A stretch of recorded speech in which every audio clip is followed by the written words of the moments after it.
Hello there, World of Tankers, and welcome to the channel. I'm your host at Blitz, and in today's video, I'll be doing a full-down overview on the Bisonte C45, a Tier 8 Italian auto-reloading premium heavy tank. I'll be breaking into the statistics, the armor profile, and just about everything you need to know when it comes to this vehicle on the loadout, how it plays on the battlefield, and if you're not planning on picking it up, how to deal with it on the enemy team. The first thing we should break into for today's video is the statistical overview, and I figured best to compare it to a T-54 E2 Shark. The Shark is a similar playstyle. It's got similar gun depression, the same alpha, even pretty close DPM. We can see that the Shark running calibrated shells has 2,117 damage per minute. Running rammer, it's about 2,250 DPM, which is worse in both ways compared to the Bisonte sitting at 2,334 effective damage per minute. Now, the gun on the Bisonte is very weird. Wargaming wants you to think that this is an auto-reloader, and I kinda wish it was like the World of Tanks PC Bisonte that has 3 shells and a normal auto-reloading mechanic.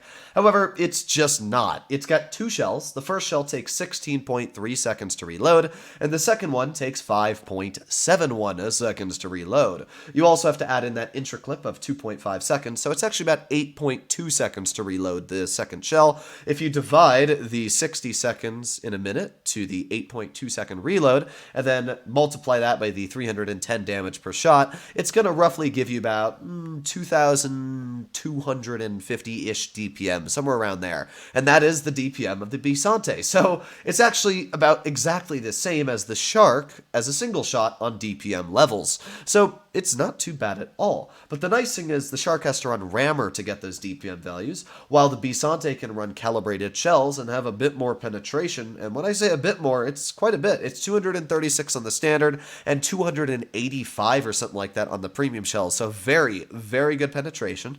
And that is something that'll be extremely nice, especially when fighting higher tiered opponents. When it comes to the shell velocity, we can see both of the tanks are very similar. And the aiming time as well, the Shark kind of beats it in all these categories. Not only does the Shark have 10% better aiming time, 6% better dispersion, but it also has a little bit better on movement dispersion, which is definitely going to affect how this vehicle plays. The Bisonte is not going to be the most accurate vehicle on the move or when shooting your shots, so do keep that in mind. If you want just generic accuracy, the Shark is still the way to go. When it comes to the mobility, the tank goes 35 kilometers per hour forward as a top speed, which is a bit slower than the 40 that the Shark goes, and 19 in reverse, which is essentially the same as the Shark at 20 in reverse. I do have to say, 19 in reverse is fantastic. Being able to go in any situation back really fast from a spot you've put yourself in that might be too aggressive is really good, especially when some of the American heavies still only go at like 10 kilometers per hour in reverse, like the E5. So I do really like the reverse speed of this tank. We can see the effective horsepower to ton on the Bisonte is actually pretty good. Even though its power to weight on paper is a lot worse than the Shark by 15%, we can see that it's actually quite similar. On hard terrain, it's almost the same as the Shark. On medium terrain, it is exactly the same. So if you're driving on any deserty maps, you'll go the exact same power to weight as the Shark. And on actual soft terrain, like water or mushy terrain, you're actually going to go faster than the Shark on power to weight because this tank, as you can see, has really dang good terrain resistances. So not bad at all there. So that is really all there is to showcase about the Shark and the Bisonte when it comes to the overall statistical breakdown. Now, I should point out my equipment loadout, and it's pretty generic. I'm running calibrated shells, enhanced gun laying drive, and V-stabs. I always love V-stabs, especially for my somewhat inaccurate vehicles on the move, so I would highly suggest if you do pick up this tank to put on V-stabs. Improved modules, as usual, just because I like that ramming, plus to not have my tank completely destroyed. Improved assembly to get a little bit of extra HP. Toolbox to get, obviously, that repair speed. Improved optics. Obviously going to run engine accelerator, because why pick one buff when you can pick 2?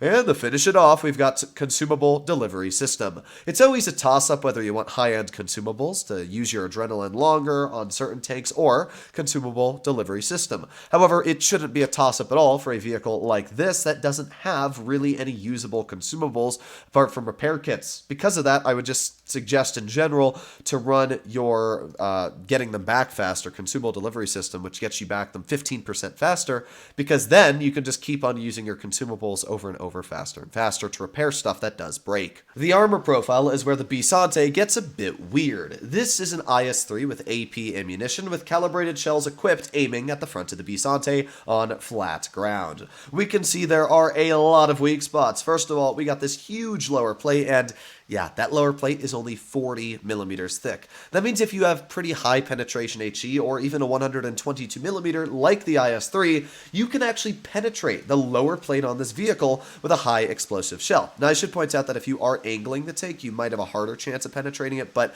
yeah, that's a bit weird. I didn't expect the Bisonte to have an HE penetrable weak spot on the front, but when you're using this tank, do keep that in mind, especially with big caliber guns aiming at this vehicle.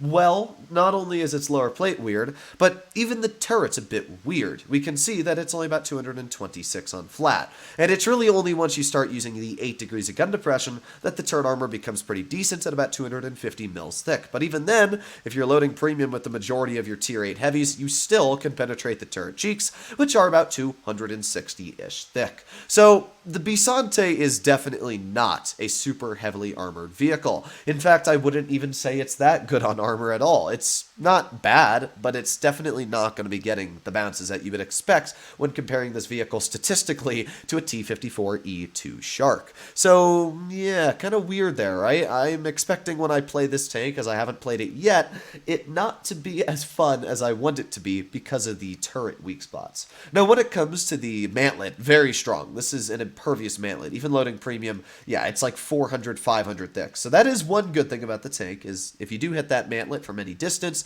you are guaranteed going to bounce it. When it comes to the side armor on the Bisonte, yeah, it's not bad. I mean, it's all spaced, so you're not going to be able to HE it anywhere, which is, I guess, quite nice. That's also the same for the turret. You can see that that's actually spaced armor here. So even though it looks quite weak, you're not going to be able to penetrate it with high explosive shells. However, the rear, oh yeah. The entire rear is a high explosive pen, even the rear of the turret. So oh boy. Yeah, the armor on the Bisonte is kind of what you would expect out of this tank, but it definitely does not have anything to write home about. Even the upper plate is only about 88 to 90 millimeters thick. To show you how weak this frontal lower plate is and actual just armor in general, if we just pull out an ISU, this is how many weak spots you have with HE. You've got the mid plate here, and as well the lower plate, and you've also got the entire rear of the vehicle. So be very careful when using this tank not to overexpose your armor, not to allow opponents to rip you apart. But the final thing we want to take a look at is the actual gameplay. So yeah, let's see how it performs. Alright, we're back in the garage, and let's press that golden battle button. Now, as I said, I have not played any vehicles in this tank, so I have a general idea of what to expect, how to play it just from looking at the armor and the statistics, but at the same time, you can never be fully sure how a vehicle plays and how the armor works until you put it out there on the battlefield. What I can say is just from looking at that armor, if you're going up against tier 9s or any tier 8 that you know has high penetration, let's say the enemy a MIL 1951 for example, you have to keep in mind that they're probably just going to go straight through you, which is something that could be a big weak spot. Now, something I wish I kind of did check is how this tank does against heat shells, because this tank's turret armor is a bit spaced, as you can see, but I don't think it's enough spaced armor that heat shells are still going to struggle to cut through it. I think that it'll be easy as pie. So let's make our way easy as pie, yes. Not easy as cake, easy as pie. Alright, well, we're going to make our way over to base A, which is what I normally do on Black Goldville. It's a pretty decent position. We can see the power to weight on this tank is not bad at all. It's not amazing, especially when going uphill, but because its terrain resistances are decent, it can at least do something. So what do we have up against us? We got a Jagdtiger, some Avente, and an SU-152. Okay. Well, I'm just going to get right here and chill for now. I'm not seeing anybody, and that appears to be the case because they may have gone towards base C. Although we did spot a sphere off to the side, so let's go for a shell into him. And you can see this is where you have an option. You can either be a single shot or be an auto-reloader. Now, obviously, as this tank does carry that really interesting mechanic, what we're going to do is we're just going to use it as a single shot like Wargaming wants me to. You can see the reload's actually really fast on that shell. It's just so weird to see a gun like this because you would never expect it.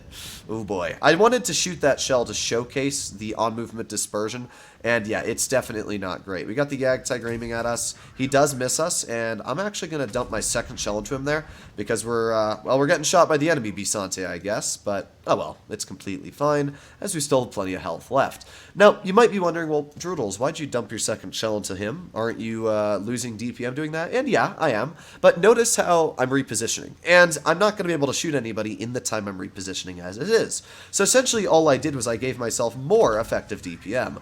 We're going to get one shell into the Yag Tiger, two shells into his vehicle, and finish him off. I definitely wanted to do that because now we don't have to deal with that Yag Tiger anymore. So once again, there are situations where you do want to save that reserve shell, but there are also times that it's smarter to dump it, and that right there was definitely one of those times. We can see the enemy SU-152 right here, and I think we actually are going to out-reload the IS-3, so there you go. Nice slap into the player in the SU. We're up to 2,200 damage.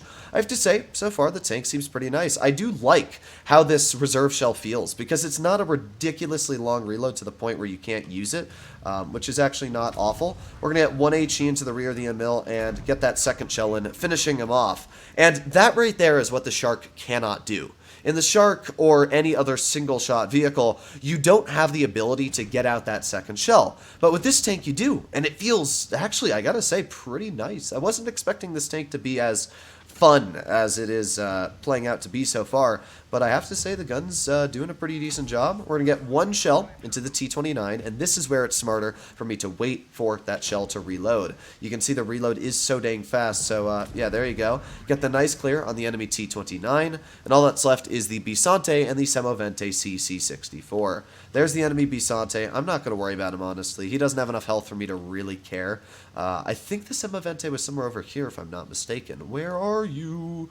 Hello? I don't actually see him. If the Bisonte is going to poke me, I will gladly finish him off. I'm not exactly sure why he would do that, but thank you for your hit points. And there's the Bisonte. Let's reload and get one tracking shell into his vehicle, and we definitely out-reload him. So there you go. A very easy 5-kill game with 3,978 damage, and not too bad at all. I have to say, first impressions on this vehicle are better than I expected it to be. On paper, and as well looking at the gun, it didn't seem like it was going to be that good of a tank, if I'm going to be completely honest. However, first game in the tank, we were able to pull out a mastery.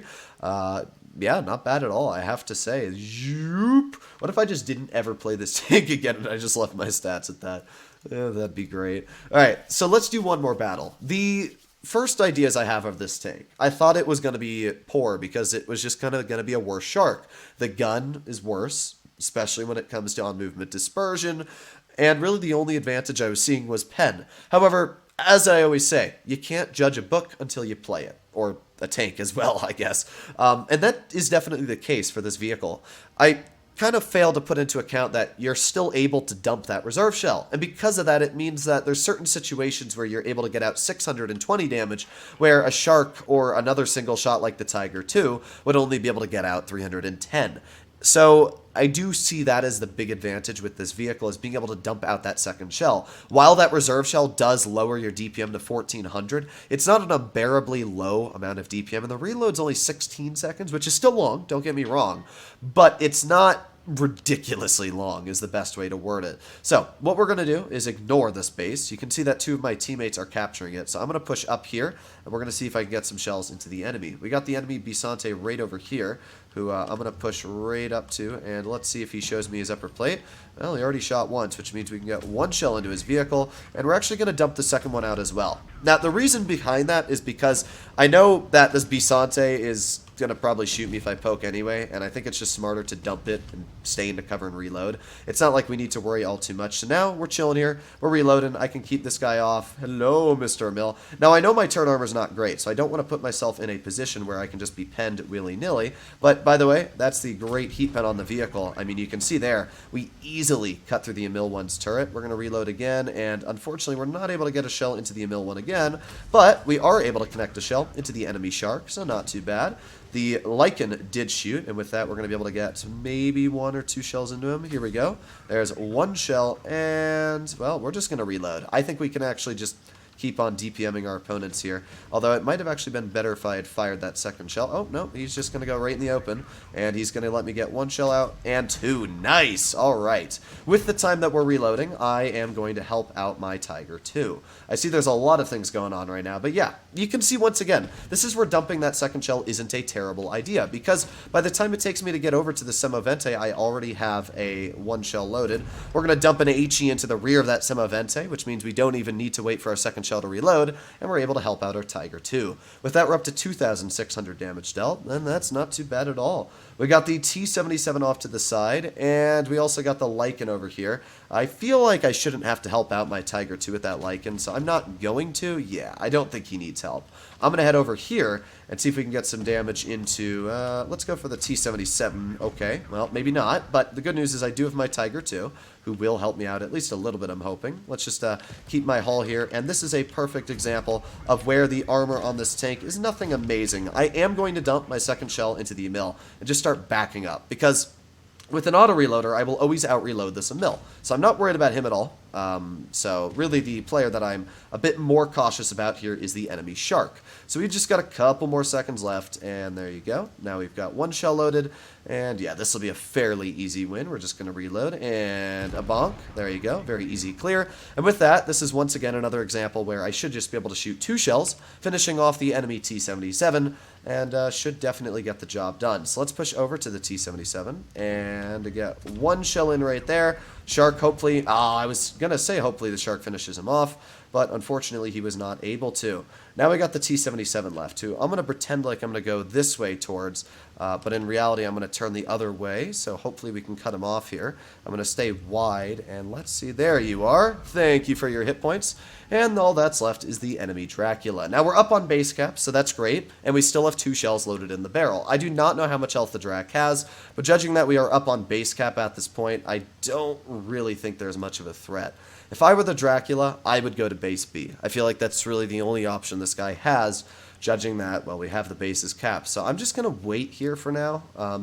I mean, I could drive around, but I'm just going to kind of poke my head around this corner here, and I don't need to do anything. I don't even know why the team's telling me to do anything. There's nothing to do. I mean, we're up on base cap, we're already up to 850, and I'm expecting the Dracula to just kind of go for this base. Oop. Well, we're already up to, what, 4,000 damage this battle. I would hope that this Dracula has a bit extra HP to farm, but that's probably not going to be the case. I don't actually know where this dude is. I mean, oh, well, there you go. That works. All right, well, there you have it, ladies and gentlemen. Another pretty decent battle. I would say that the Bisonte is actually pretty nice. I definitely could have used my DPM a little bit more effective in that second game, but you can still see, and I wanted to showcase how you can dump your 2 shells and not have to worry about the reload. 2 shells is sometimes still better than 1, and not bleeding your health and not exposing your tank while you're reloading and just dumping out 600 can be a very easy way to rack up damage. So in total, we did 4,000 damage in both battles. This one was a 4,168 damage game. Pretty good game overall, and I have to say, I do like the Bisonte. Not a bad vehicle at all. So if you want my overall opinion on the tank, it's definitely not a beginner-friendly vehicle, as none of the real auto-reloading reserve shell mechanic tanks are. But after playing the tank, I have to say it is a very solid vehicle. If you understand how to use this type of tank, especially with the reserve shell mechanic it does have, how to effectively dump your clip without having to worry about being pushed, when to use it correctly, this is an absolutely fantastic tank. Even though the armor does have some weak spots, because the gun gets out the shell so fast, you shouldn't have to worry too much unless you're really in a 1 versus 1 engagement against another hull-down vehicle. But yeah, I have to say, pretty good vehicle. I expected it to be worse than it was, and I'm actually gently surprised on how it performed. Hopefully you enjoyed today's video. I'll definitely make maybe a bit of a recap later on in the week as I play more games, as, well, this is only my second battle, as you can see. But yeah, I'll see you in the next one. Bye-bye.